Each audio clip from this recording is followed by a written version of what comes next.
Ini dia gempa politik 9 skala Richter, dan tiba-tiba bangunan dinasti Jokowi rontok.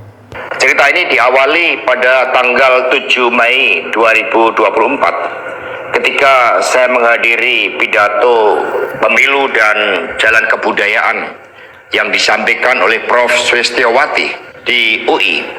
Di situ saya bertemu dengan Bapak Novel Baswedan, Pak Rocky Gerung, dan tokoh-tokoh civil society lainnya. Ketika saya bertemu dengan Mas Novel Baswedan, beliau menanyakan ke saya perlu konfirmasi apakah betul PDI Perjuangan yang memelopori perubahan Undang-Undang KPK yang mengkerdilkan KPK di dalam upaya pemberantasan korupsi. Saya katakan dengan tegas kepada Mas Novel Baswedan saat itu, inilah kalau ada hal-hal yang buruk oleh Presiden Jokowi selalu dilimpahkan kepada PDI Perjuangan dan juga Ibu Megawati Soekarno Putri. Tetapi ketika ada hal-hal yang positif selalu diambil oleh Presiden Jokowi tanpa menyisakan benefit bagi kepentingan PDI Perjuangan. Mengapa saya katakan seperti itu? Revisi Undang-Undang KPK termasuk kabar buruk yang disampaikan bahwa itu adalah ulah PDI Perjuangan. Sebagai Sekretaris Jenderal DPD Perjuangan, saya sampaikan kepada Mas Novel bahwa saya adalah sekjen yang sangat getol menjabarkan perintah Ibu Megawati Soekarno Putri bagaimana PDI Perjuangan memerangi korupsi. Karena itulah tuduhan bahwa revisi Undang-Undang KPK diarsiteki oleh PDI Perjuangan itu sangat salah. Saya ingat ketika saya bertemu dengan Presiden Jokowi di Istana Merdeka menjelang Mas Gibran dan Mas Bobi mau mencalonkan sebagai wali kota Solo dan wali kota Medan. Saya mengatakan kepada Pak Presiden Jokowi sekaligus untuk menguji keseriusan beliau di dalam mencalonkan anak dan menantunya. Pak Presiden, apakah betul Bapak mau mencalonkan Mas Gibran dan Mas Bobi sebagai wali kota? Loh, kenapa Pak Sekjen?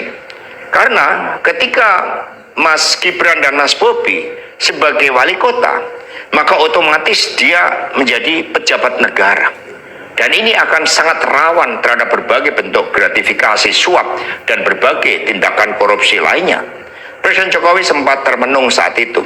Dan kemudian dari situlah saya merasakan bahwa pertanyaan saya ini sangat mengusik perhatian dari beliau. Karena saya tegaskan bahwa ketika Mas Gibran dan Mas Bobi menjadi wali kota, maka dengan mudah akan terkena operasi tangkap tangan dari KPK dan juga aparat penegak hukum yang lain. Maksud saya bertanya kepada Presiden Jokowi adalah untuk mengingatkan bahwa beliau sudah presiden. Buat apa kemudian anak-anaknya harus menjadi wali kota, dan itu mengandung suatu risiko-risiko politik, mengingat presiden juga berhadapan dengan begitu banyak pihak-pihak yang selalu mencoba berhadapan dengan Bapak Presiden. Tetapi beberapa saat kemudian saya menerima salah seorang menteri dan beliau mengatakan kepada saya bahwa sudah mendapatkan arahan dari Presiden Jokowi untuk melakukan revisi Undang-Undang KPK. Saat itu dijelaskan berbagai pasal-pasal penting, misalnya bahwa pimpinan KPK tidak otomatis bertindak sebagai penyidik. Kemudian ada beberapa pasal-pasal yang tidak memungkinkan bagi penyidik independen untuk bergabung ke KPK.